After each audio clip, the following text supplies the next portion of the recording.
María González. Ella me dice que la presente como enfermera, antropóloga y una investigadora interesada, curiosa de la historia de la enfermería y concretamente de la historia de la enfermería en Cádiz.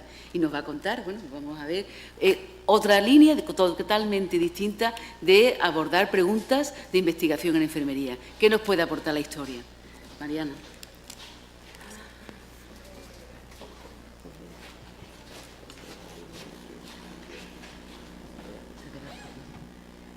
¿Dónde se le pasa aquí, no?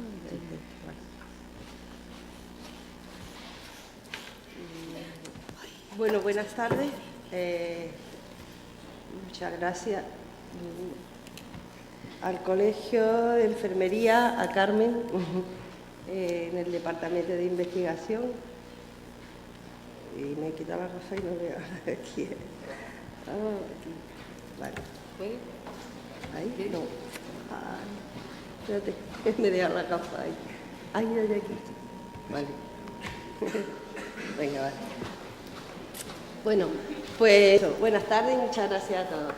A ver, yo me salgo un poco de todo lo que hemos hablado, clínica, asistencial, y en realidad quiero dar una versión diferente de cómo la enfermería puede trabajar y puede investigar.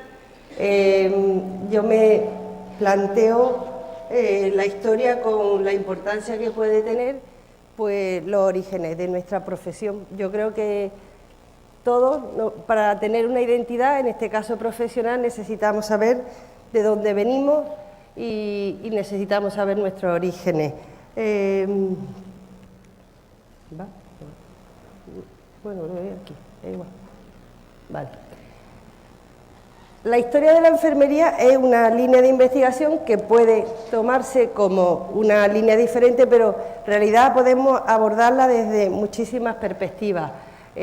Como os decía, el hecho de buscar nuestra identidad es buscar, pues, nuestros orígenes, nuestros padres, nuestras madres, y podemos empezar, por ejemplo, por aprender de aquellas que no fueron individualmente creando teoría, sino que entre todas fueron creando, diríamos, el corpus teórico, nuestros fundamentos de la enfermería, ¿no? Entonces, el hecho del estudio de su biografía podrían en un momento dado ser una perspectiva dentro de la historia. Podríamos también trabajar en las corrientes de las teorías en la práctica clínica, en las profesiones, o sea, en las prácticas profesionales, en las corrientes filosóficas. Tenemos a lo largo de nuestra historia también tal cantidad de normativas legales que en sí mismo ya sería una línea de estudio. Otra forma de plantearnos el estudio de la historia podría ser los medios de comunicación. Entre ellos podría ser parte de a lo que yo estoy ahora mismo trabajando, ¿no? Las publicaciones que puede ser desde aquellos manuales que antes nos enseñaba Manolo a Mezcua hasta pues los trabajos fin de grado que ahora nos van saliendo. O sea que imaginaos el material tan amplio que podríamos tener para estudiar esa historia, ¿no? Otra cosa que hemos planteado siempre como parte de nuestra historia es la imagen de la profesión, ¿no? La imagen de la profesión nos ha ido marcando no solo por el cine, por ejemplo, por la publicidad, por todo lo que supone el arte en general. Otra historia sería diferente, el de las colecciones filatélicas. Yo creo que aquí casi todos conocemos a la profesora Teresa Miralles, que tiene un amplio contenido en esta línea de la historia. También podríamos abordar la historia desde las organizaciones colegiales. En ella es también en la que yo me encuentro trabajando, ¿no? El cómo la profesión se ha ido de alguna manera asociando y creando unos organismos que han sido los que nos han ido dando esa proyección como profesión, como equipo. Y también se me ocurre el estudio de la historia de las instituciones sanitarias. encontramos manuales de cómo a lo largo de toda la creación, desde los primeros hospitales, desde las primeras instituciones sanitarias, se han ido manejando los profesionales, ¿no? Hay una cosa que, por mucho que estudiemos la historia de la enfermería, yo personalmente creo que no dejo de pensar que yo no soy historiador, soy enfermera, ¿no? Aunque también antropóloga, pero mirar la historia como enfermera y valorarla y trabajarla, investigarla, pero sin olvidar ese punto nuestro, ¿no?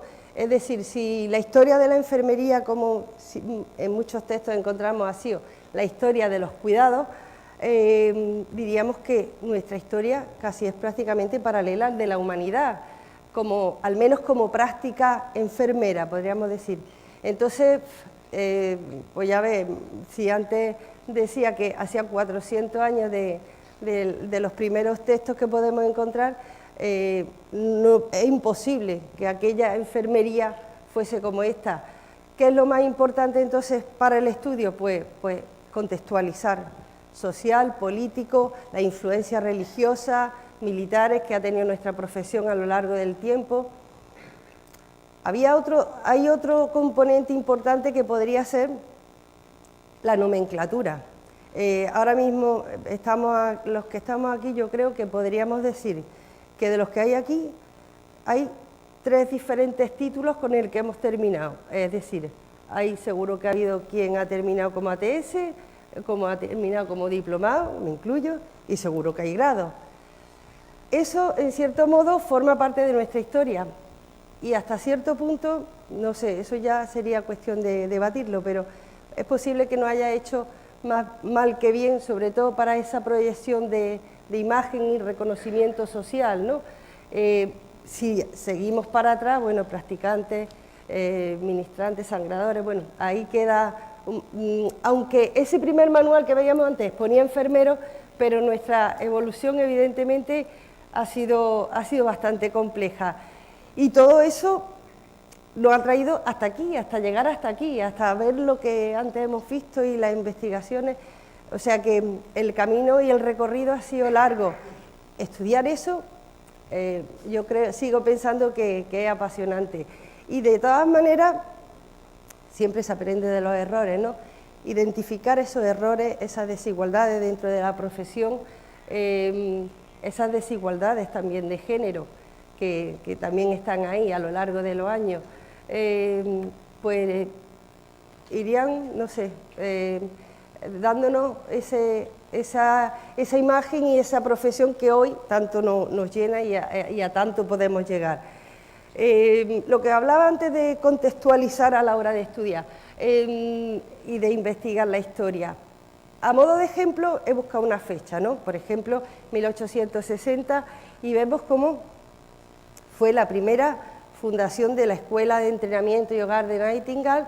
Era la primera escuela, diríamos, de docencia laica, y era el Reino Unido, evidentemente. Entonces, bueno, aquello estaba ocurriendo y aquello también fue, podríamos decir que fue un antes y un después en nuestra profesión como docente y como formación académica. Pero es curioso como, por ejemplo, mientras aquí en España se estaba configurando, he puesto estas fechas como quizás una definitiva entre la normativa legal que había, en que los practicantes y matrones quedaban definidos más como profesión, les daba incluso pie en esta normativa para que pudieran comenzar a organizarse dentro de los colegios.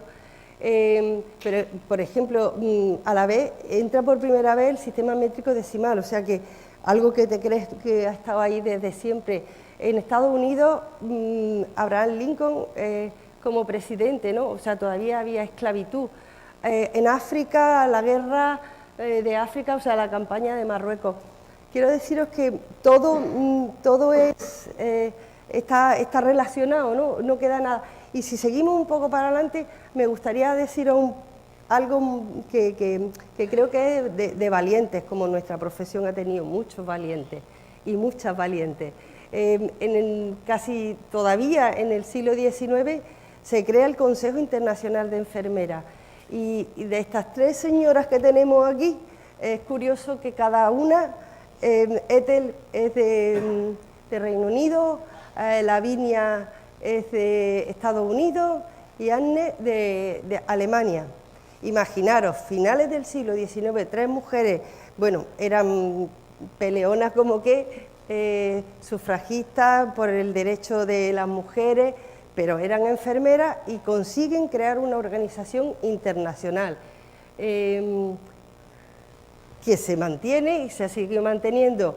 Es más, de hecho, cuando en las 2 guerras mundiales tuvieron que trasladar en barco a Estados Unidos toda la documentación para que no se perdiera, para mantenerlo duro y valiente. Mientras, en España, en Cádiz, se crea el Colegio Provincial de Practicantes de Cádiz. Ahí tenemos nuestra fuente principal en el archivo, queda en el registro marcado en el año que se crea el Colegio Provincial de Practicantes en Cádiz. Ahí tenemos una muestra de, como veis, el género queda determinado por quién constituía ese colegio. Y nada más que 15 años después, en España, por ejemplo, ya se establece legalmente la carrera de enfermera. Imaginaros cómo les pudo caer legalmente y laboralmente el que las mujeres entraran con fuerza además. Bueno, son pequeños apuntes de lo que la historia en un momento dado nos puede mover, nos puede hacer reaccionar, ¿no?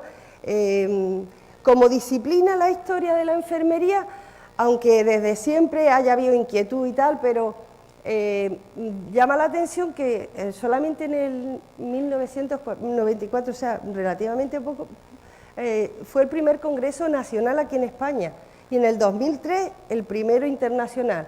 Pero es que hasta el 2011 no hubo una línea temática en el Congreso Internacional de Enfermería con la disciplina y como tema importante el plantear los trabajos sobre la historia. Bueno, de consideraciones metodológicas ya hemos tenido suficiente y bueno, podría deciros que si en lo más reciente de nuestra historia, si había un antes y un después, puede ser la normativa del 2003 de las profesiones sanitarias, donde la enfermería toma una autonomía que hasta entonces no había tenido. Y bueno, 5 minutos, Nani. Ya. Y estos 5 minutos aprovecho para deciros un poco más en concreto en lo que estoy trabajando. Estoy trabajando en los orígenes del practicante, del Colegio de Enfermería, y tenemos en el archivo la suerte de encontrar unas publicaciones durante 20 años del Colegio de Enfermería de Cádiz. Precisamente hablando de conmemoraciones, hace poquito, en noviembre de este año pasado, hizo 100 años de la primera publicación de esta revista. Esto, pues, deciros que es increíble, es una mina, porque parece mentira que en tan poquita cosa haya tanta información y nos transmita tanto de la historia de cómo se creó ese colegio, aunque el colegio se creara en el 900, pero casi estuvo a punto de desaparecer. Pero aquí vienen ya con fuerza, se crea una junta, se crean estas publicaciones que nos van a transportar en toda esa evolución, pero no solo de la profesión, sino, como veis por allí, social, cultural, económica de la época. Y encontramos casi de todo, desde la preocupación primero para la revista, y como objetivo era la importancia que tenía para ellos el estar colegial, la organización colegial. La unión hace la fuerza, era lo que decían. Y si había que ir a hablar con una administración de Madrid o de donde fuera, o a una administración central, o a una autoridad, pues no era lo mismo ir representados por todo el colectivo de practicantes, era en aquella época, que ir de forma individual. Luchaban contra el intrusismo, porque como la normativa, como decía, iba cambiando tanto, lo mismo había profesiones que habían dejado de existir, pero todavía seguían ejerciendo las prácticas. había dificultades para que fueran reconocidos como tales, mientras las prácticas eran ya de practicantes. Las reivindicaciones laborales, bueno, hacían un poco de todo, incluido el sindicato. Tengo que decir que en mi trabajo no solamente están esos originales, también tenemos recopilados en el colegio, aparte de la cantidad de actas que encontramos y de todos los documentos originales, una recopilación, tengo que decir, hecha por Antonio Padilla, que fue un enfermero militar, secretario del colegio, que encuadernó y fotocopió y encuadernó para la ocasión del centenario del colegio. Formo parte de un equipo, ahí tenéis a los otros integrantes, Francisco Gliserio, que es historiador, profesor de historia del colegio de la Escuela de Salud, Manuel Cano, secretario del colegio, también enfermero militar. Y bueno, y ya por cumplir, es verdad que, bueno, a lo mejor una línea de investigación que puede resultar un tanto más o menos aburrida, aunque os digo que encontrar documentos originales es muy apasionante, pero bueno, es verdad, todos no nos podemos dedicar a lo mismo, pero sí, yo creo que todos podemos aprender de la historia y nos podemos beneficiar de ella. Así que nada, muchas gracias.